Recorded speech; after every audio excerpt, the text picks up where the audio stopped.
1, 2, 3, 4. I got thoughts running through my head. I got thoughts, can't you see? I got thoughts, the books I read. I got thoughts, won't you listen to me?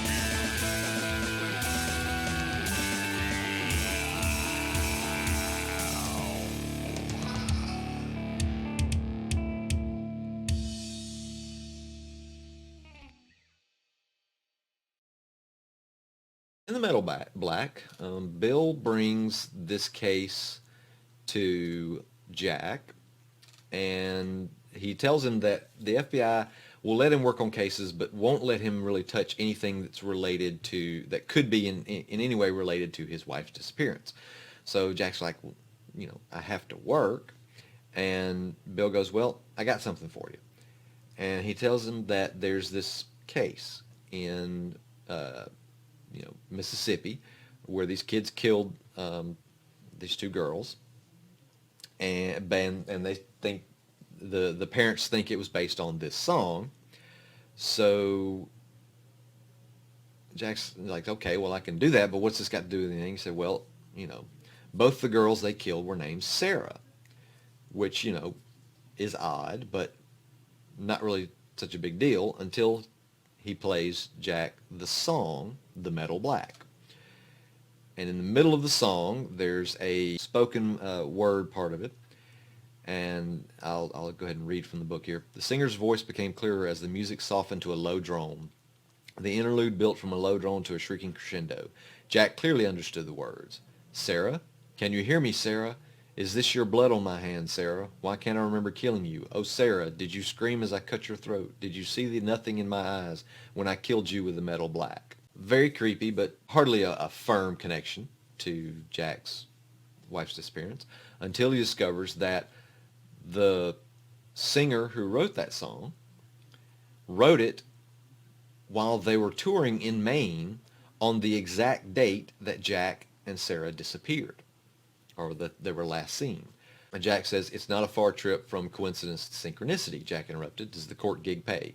Not much, but it's something, and they cover expenses like rental cars and a hotel. Then I guess I'm going to Mississippi. When I first wrote the book, one of the things I do is I have my wife read through it and just kind of see if she picks out any glaring, proofing errors. And then I also like to get her feedback on it and, see what she says about it. Well, with this book, she said it's good, but here's the thing. There's at times there's a lack of emotional connection between you and the characters and the reader. So in chapter 3, I have Jack flashback to the time when he met Sarah. And this is something I added. I think I added it after when she told me that. I thought that's one good way to, try to bring an emotional connection, is to show how this couple met. And to give you an idea of who she is, because as I think out about it now, we don't really know Sarah after the first book. We know they were married. We know she has kind of a quirky sense of humor, and she's can be bossy, as she tells him, you bossy in a good way, and that she tells him, you really need this vacation after the Howard Phillips thing. But we don't really know her, so I also thought this was a good way to get to know Sarah and how Jack perceives Sarah. So they meet at this festival in Delaware, and I have no idea if, I know this festival takes place, but I have no idea if like this band played at this time. And I'm talking about the band Anthrax, which is another one of my favorite bands, and Jack likes them too. But they meet by Jack's buddy Grover spilling beer on her, and then Jack having to go and buy her a beer, and they just kind of hit it off. And Grover's actually based on somebody I went to college with. Guy who like never wore a shirt, was boho as hell, really good looking guy, but just crazy, fun, and then sometimes just crazy. So if you went to college with me, you know who I'm talking about. We see how that happened, and at the end of it, Jack actually has an emotional reaction, which he didn't in the first book when he was thinking of Sarah. And not too much. He had to actually suppress a cry in this one, which is going to be a recurring theme through the books, in that Jack's emotion towards his wife is towards his missing wife is somewhat muted, if not completely absent. That's a very, very strange thing, you would think, for someone who claims not to have killed his wife. This is Jack's first kind of emotional reaction since he's come back, and it knocks him for a loop. First thing Jack does after he gets to Quitman the next morning is he meets with the police chief, Chief Watkins.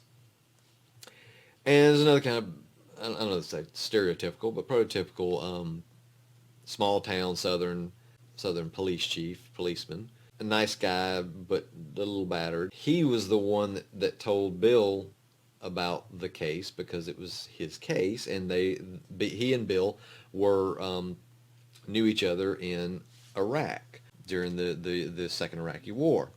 And so Jack goes to meet him, and they investigate the crime scene.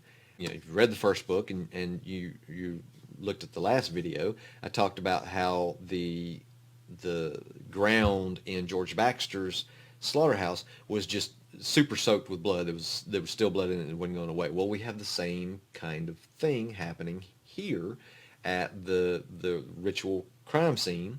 Flies buzzing all around, and I got the impression that, you know, if this was turned into a TV show, we would see something similar to the way the flies are treated in the original Amityville Horror movie, you know, where they're just clumping around you, and you get that buzzing sound always in your ear.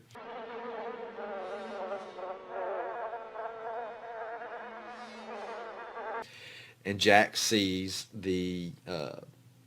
some of the same rune-carved killing implements that George Baxter used on this case. And there's clearly no way to tie George Baxter to this. There's no way George drove all the way to Quitman, handed these kids these knives, and ran back. So the knives, you know, are probably carved, either found or carved somewhere. We never really gave a specific place. I never really gave a specific place where they came from, but they're similar. And as Jack looks at the runes on the knives, Chief Watkins points out to him that the runes on the knives are the same runes that are on the band's album cover, which Jack had not noticed. So there's clearly links between this killing and the George Baxter killing without any clear reason why.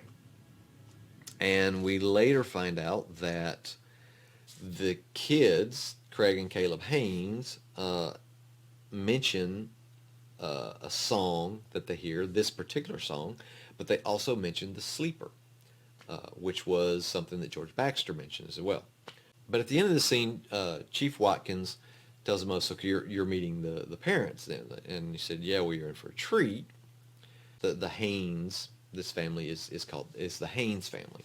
Now, when I lived in Quitman and went to school there was a family that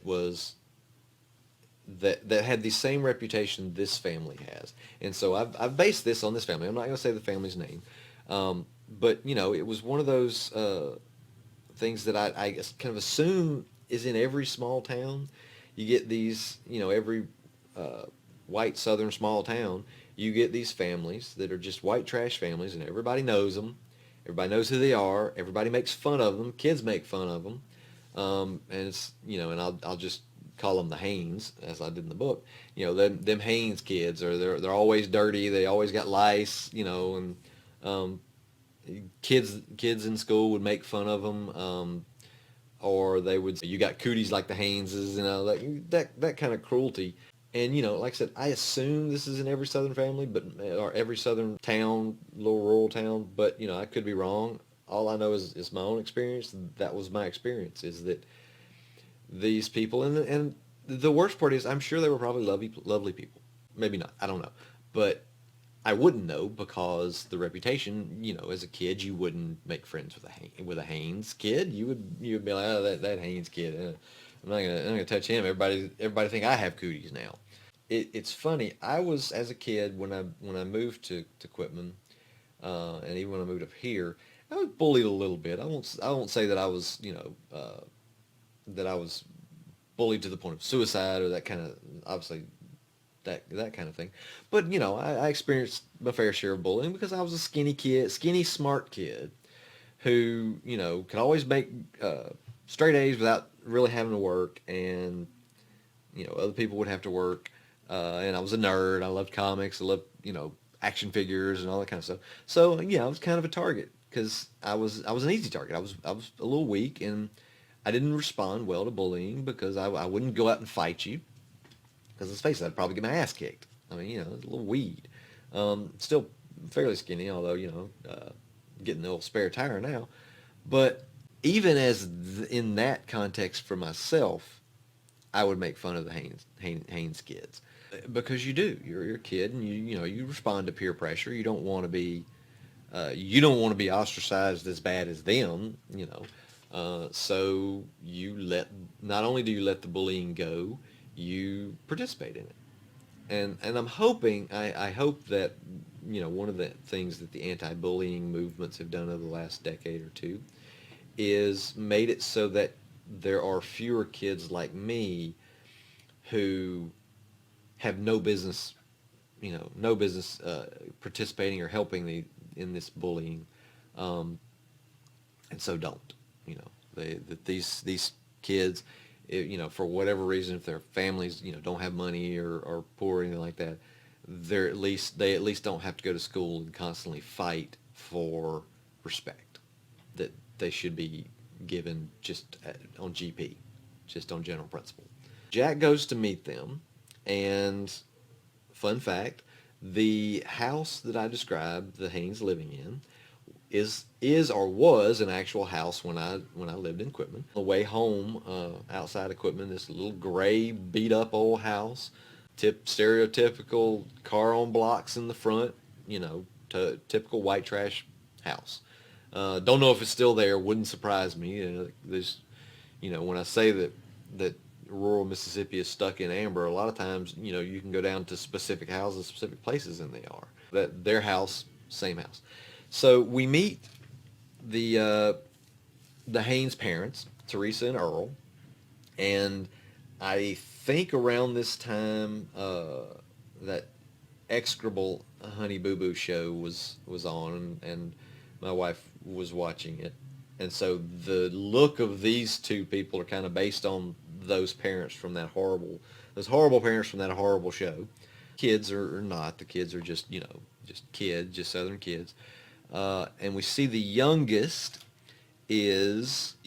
child is mute, doesn't talk much.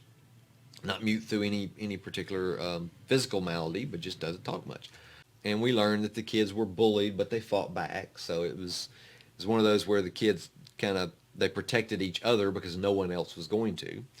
But Jack can't find any evidence of escalating violence or of sexual abuse. There's nothing particular in their background that would lead one to believe that they would commit a heinous, violent crime like this, and yet they become serial killers.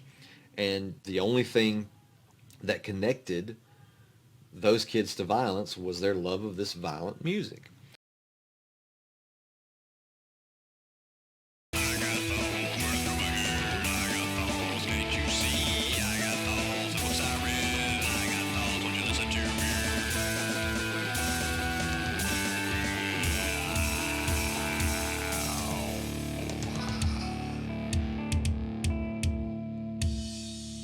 Hey, sit down, Fluff.